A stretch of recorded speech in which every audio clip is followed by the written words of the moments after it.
¿Cómo están, queridos hermanos, queridos amigos?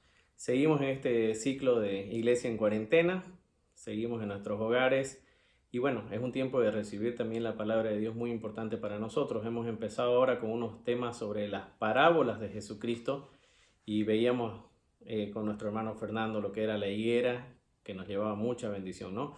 Hoy vamos a ver otra parábola que está en Lucas 15, que es la oveja perdida. Una parábola muy importante realmente para que entendamos mucho el amor de Dios hacia el pecador, ¿no?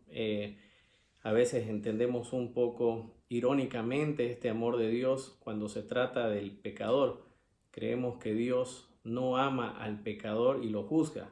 Él no es así. Él ama al pecador, pero no ama el pecado. Y hoy quisiéramos entender más esto. Así que comencemos leyendo en Lucas capítulo 15, versículo 1 va a decir: se acercaban a Jesús todos los publicanos y pecadores para oírle. Y los fariseos y los escribas murmuraban diciéndole: este a los pecadores recibe y con ellos come. Aquí hay dos personas que estaban al lado de Jesús. Estaban los publicanos y los pecadores, dice, y Jesús comía con ellos. Y se les acercaban, dice, para escucharlo, y era considerado amigos de ellos. Estas personas publicanas eran los cobradores de impuestos, eran odiadísimos entre el pueblo judío porque ellos realmente cobraban de más, ¿no? Extorsionaban en los cobros y se quedaban con ese dinero. Entonces eran muy odiados por el pueblo judío porque ellos estaban a la mitad entre ellos y el gobierno romano, y le daban su dinero al gobierno romano, pero todo lo demás que cobraban era para ellos. Entonces eran muy odiados los publicanos, que eran los cobradores. Y se refería a los pecadores también porque entre el pueblo judío siempre decían los fariseos que ellos eran el pueblo escogido por Dios, que sí, eran efectivamente el pueblo escogido por Dios, pero ellos se referían a todos los demás como inalcanzables para el perdón de Dios. Y Dios ya había roto una barrera muy grande en ese sentido. La rompió con Jesucristo llegando para demostrar que Él no iba a venir a sentarse con los religiosos, iba a venir a sentarse con los pecadores. Así que comienza diciendo: se acercaban a Jesús todos los publicanos y pecadores para oírle. Era amigo de ellos. Y los fariseos y los escribas murmuraban, ¿no? Ya Jesús ya estaba en la mira del pueblo de los fariseos. Ya los fariseos ya lo tenían como objetivo para después condenarlo. Entonces ellos no se acercaban para oírle, se acercaban para ver que él cometa algún error religioso, entre comillas, para que después sea evidencia para poder condenarlo. Obviamente nunca pasó, nunca encontraron evidencia, aún así fue ejecutado culpable y crucificado, como bien lo sabemos, ¿no? Así que él dice el versículo 3, entonces los escuchó, ¿no? Sabía lo que pensaban, sabía lo que sentían.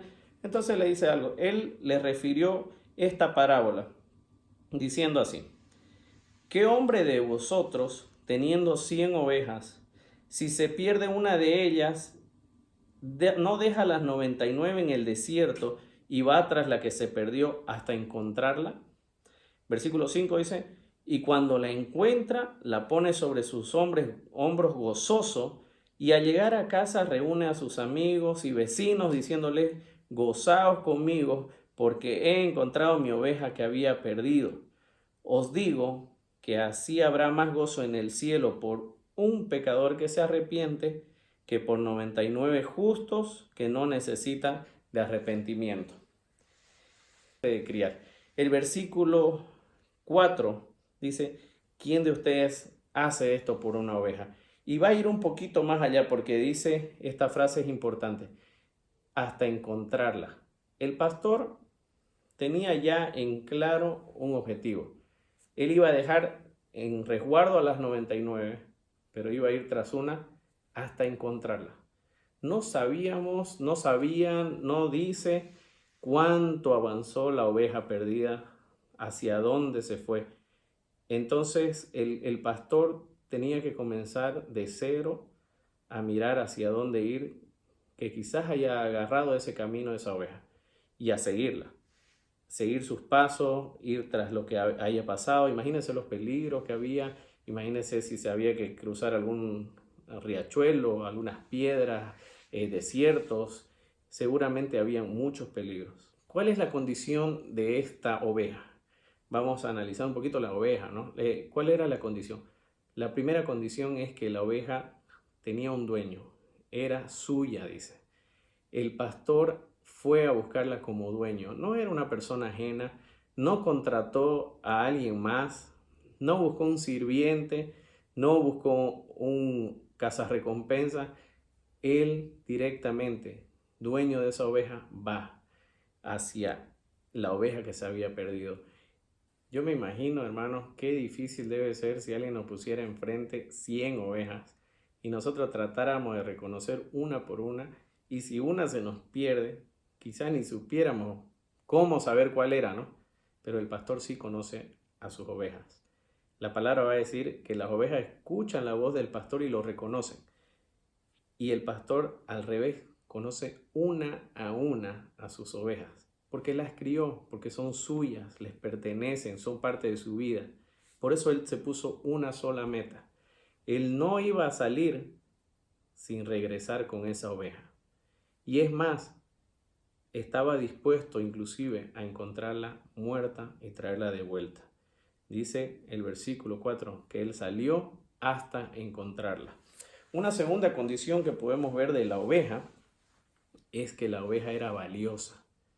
Él no iba a salir a enfrentarse contra todo lo que había si no le importara esa oveja. No tiene mucho sentido quizás para nosotros que analizamos fríamente esto de dejar 99 ovejas e ir una solo por una, ¿no? Si habláramos de porcentaje, pues ese porcentaje es mínimo, ¿no? Imagínense nosotros en un examen sacar 99 sobre 100. Ese uno ni nos importara, ¿no? Pero a él sí, al pastor sí le importaba. Él estaba dispuesto a arriesgar todo, absolutamente todo, e inclusive a los 99 que estaban bien cuidadas, por esa una. Y es así como actuaba el pastor. Ese amor la llevaba porque tenía un valor inmenso para él. Él la amaba, él realmente sabía que necesitaba encontrarla porque le preocupaba cómo estaba, porque tenía un valor muy alto, muy alto.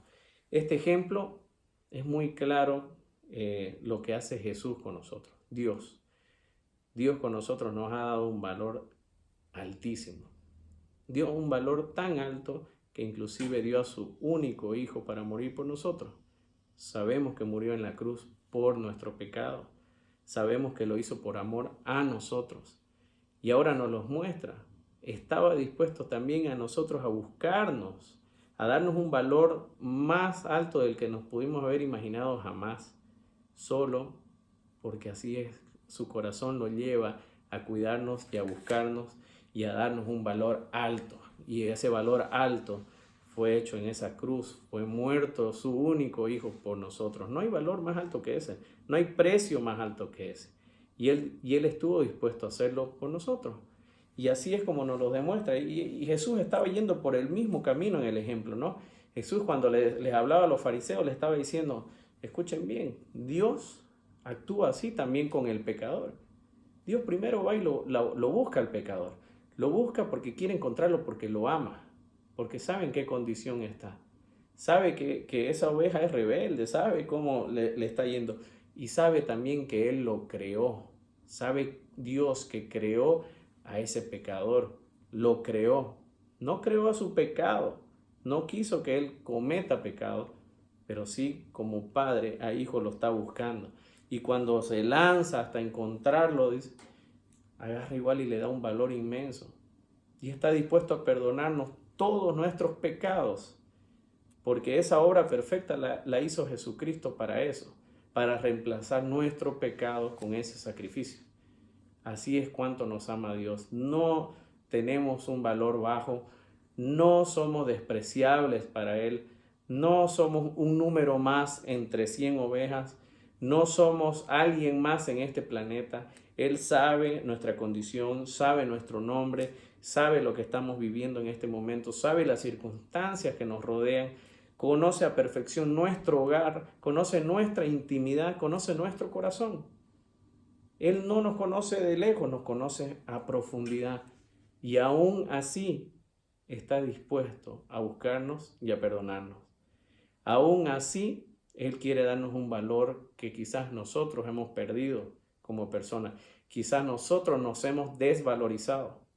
Quizás nosotros somos los que no creemos que merecemos un perdón tan alto porque sabemos cómo somos, sabemos lo que hacemos y sabemos realmente cómo nos guiamos día a día.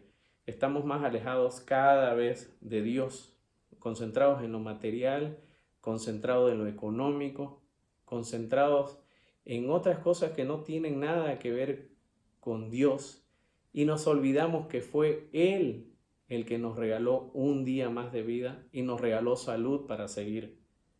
Nos olvidamos porque preferimos nosotros creer que nosotros hemos sido los que nos hemos ganado ese derecho de vivir.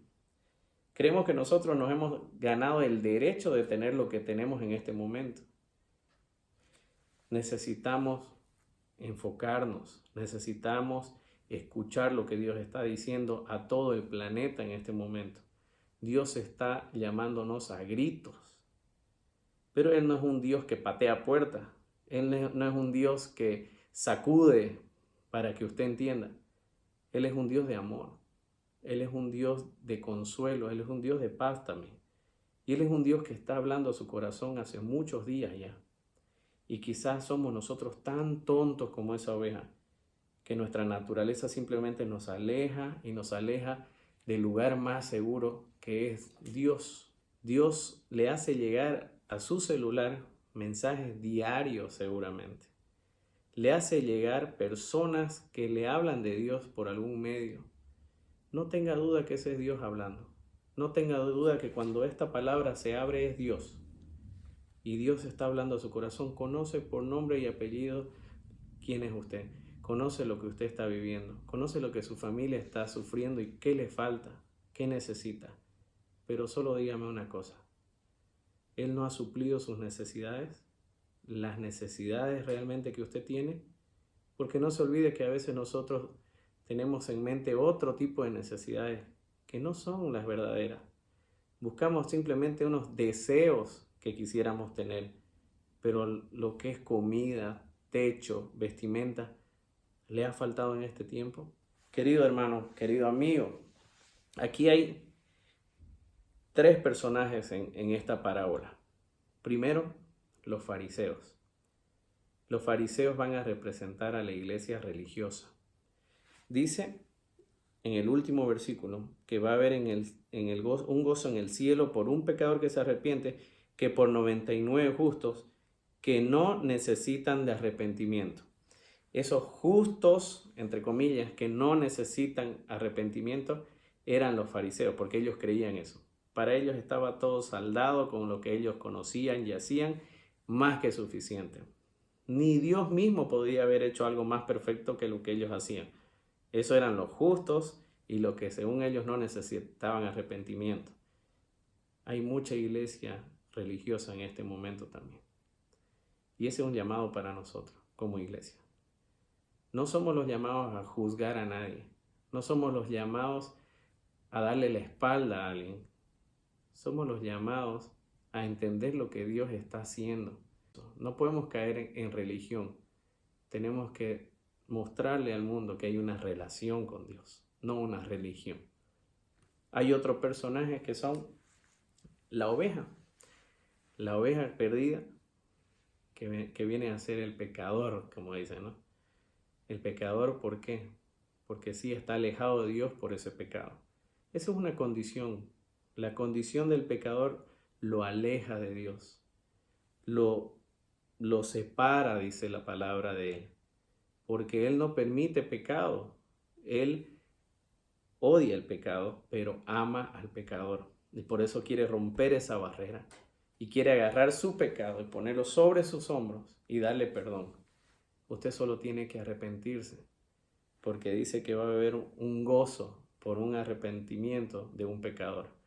Usted tiene que arrepentirse, tiene que romper esa barrera y tiene que crear una relación personal con Dios. Ese es el llamado ahora. Eso es lo que usted escucha todos los días. Eso es lo que usted ve en su celular, que Dios le manda mensajes a través de personas. Dios le está hablando, quiere restaurarlo, quiere crear una relación con usted. Está a tiempo totalmente. La tercera persona que aparece en esta parábola es el pastor, que es Dios. Dios, más allácito en Lucas, donde estábamos leyendo, va a decir en un versículo, en el 19:10, porque el Hijo del Hombre vino a buscar y a salvar lo que se había perdido. Dios no ha dejado de mirarnos. Dios no ha dejado de pensar en nosotros. Dios ha venido a buscar y a salvar lo que se había perdido. ¿Por qué no volcamos nuestro corazón a Dios hoy? ¿Por qué no volvemos a Él?